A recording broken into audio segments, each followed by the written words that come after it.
Xavier é do Sabiñao e chegou a Casablanca hai 4 anos. Profesor xubilado e escritor, decidiu dar este paso pola oportunidade laboral da súa parella. En Casablanca leva unha vida tranquila, pero chea de novas inspiracións.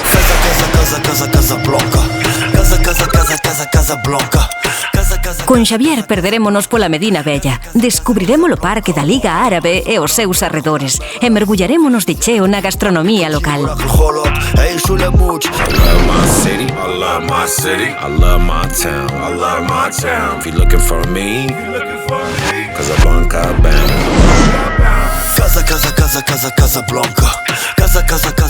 Quedamos con Xavier ao pé da Catedral do Sagrado Corazón, un dos edificios máis singulares da cidade.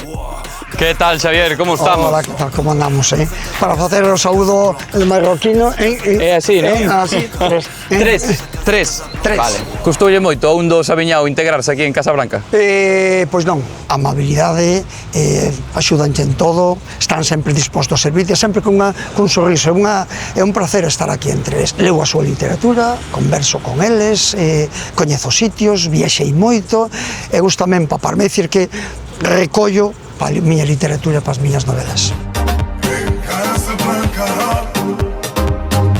Trátase de a igrexa do Sacré-Cœur, unha igrexa maxestuosa, polo branco, impoluto que ten, de cemento, feita a principios do século pasado, destinado ao culto cristián católico, pero que desde o ano 2023 sufriu unha remodelación e agora é un centro de actividades culturais.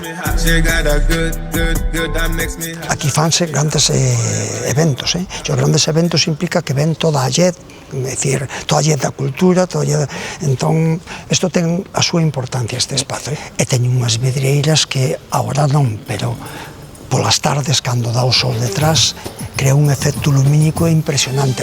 Continuamos con Xavier e avanzamos ata o parque da Liga Árabe, o gran pulmón verde onde os veciños e visitantes se mesturan no día a día. Casablanca en sí non é unha cidade turística, polo de agora, está cambiando sobre todo porque queren preparala para a Copa de África, que en decembro, en xaneiro deste ano, e para a Copa do Mundo do ano 30. Que significa? Que eliminan todo moito do tradicional, todo do caduco, que está ruinoso, que o que moveu o terremoto. Entón, están poñendo moi cuidado, moi ben. E imos xa cara a Praza Mohamed V, centro administrativo e símbolo da modernidade marroquí. Os grandes edificios emblemáticos. Temos a xudicatura. Ali está o bello consulado francés, que tivo a súa importancia porque isto foi un protectorado. Ese edificio tan representativo é a Vilalla. Casablanca é unha cidade moi administrativa, non? Moi administrativa, ten un territorio moi amplo, pero que solamente administrar todos os habitantes que existen aquí xa leva tempo. Esta figura que temos aquí é un augador tradicional vestido con traxe da tradición, co sombreiro sempre, próximo aos bereberllos, sabes? Ofrece auga. Un chinchín, non? Veña, moi ben. Tú, please. Ok.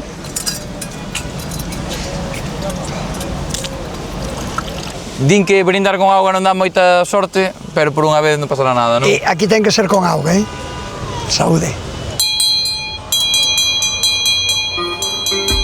É hora de mergullarse na Medina Vella de Casablanca, un labirinto de rúas antigas cheas de historia e vida local, onde cada recuncho conta unha parte da cidade.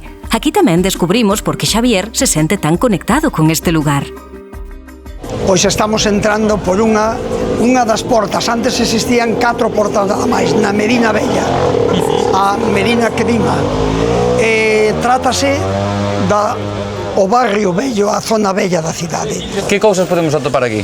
Por exemplo, a prata está moi barata con respecto a lá, a pel, cazadoras de pel, o coiro, isto é moito máis barato, traballan de maravilla, pode mercar o que se denominan eles mesmos copia auténtica. Unha copia tan auténtica que os propios artesáns a fan e hai niveis de copia. Teñen moita tradición tamén de comerciantes, non, os marroquís? Son boísimos, eles inventaron o comercio.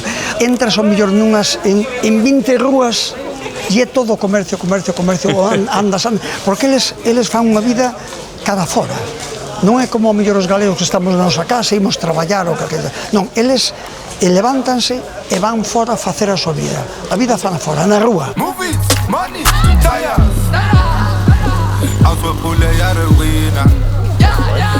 Esta non se vea lá, Esta vez é pouco, esta...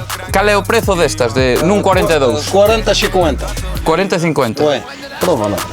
Non contaba eu que saíran os meus pés hoxe na tele, pero bueno, vamos facelo. Española. Espaleón, Madrid. Sí, Madrid. Galicia. Celta de Vigo. Galicia. Está bueno, Non nos descartamos. Vamos a pensar. Novo pense. Ok. Chao. Ata loguiño. Ata loguiño. Aló, Madrid. Aló, Madrid. Aló, Madrid.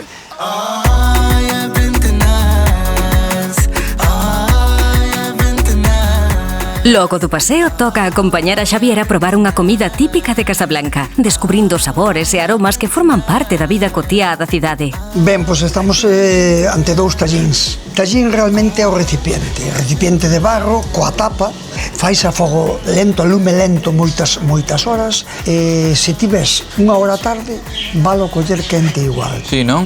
O teu é un peixe con verduras e olivas, o meu que se chama un tallín de viande haché ou tallín kefta. É carne picada, con unha salsiña de tomate e ovos, que está moi gustosa, todo cheo de especies, porque a comida marroquina é moi especial. Sí, non? Cómese coa man e co pan. Coa man e co pan. Non sei se terei tanta práctica como país, Esa é a dificultade. Vamos a ver co pan, a ver como se dá. Entón, cómese moi ben, pero eu vou utilizar o garfo. Eu casi tamén. Está bo, ter que vir a Casablanca para introducir alimentos novos. Non hai como andar polo mundo en... Debe estar miña nai moi contenta comigo, Manda la joder. Nuns minutos descubriremos que en Marrocos tamén se vende carne dun animal moi particular. ¿Quedaste con fame? Algo sí. Bueno, pues aquí puedes comer camello tamén. Camelo. Sí.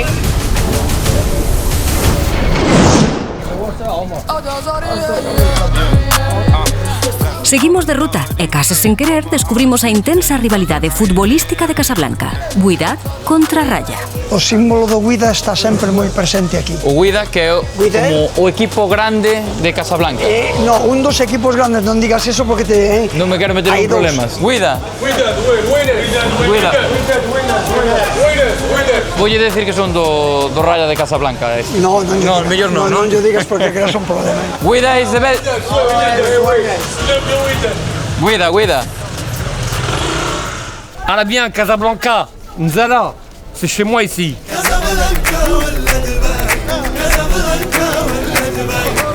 Aquí temos o enxebre, o propio, digamos, a esencia deste pobo, é dicir, como viven, como traballan, como comercian. Aquí tradicional, o deles, máis barato e máis esencial, que hai de todo.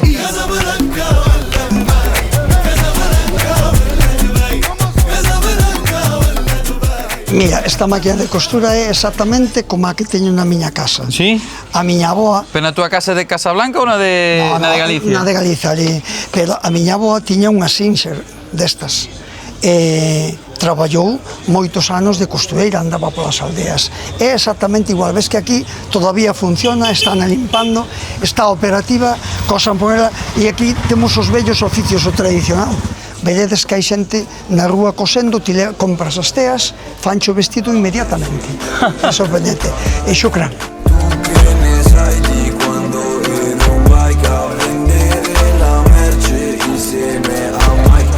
Nous sommes au marché sénégalais, le marché le plus convoité de Casablanca. Latitude galega. Latitude galega. Latitude galega. Ah, très bien.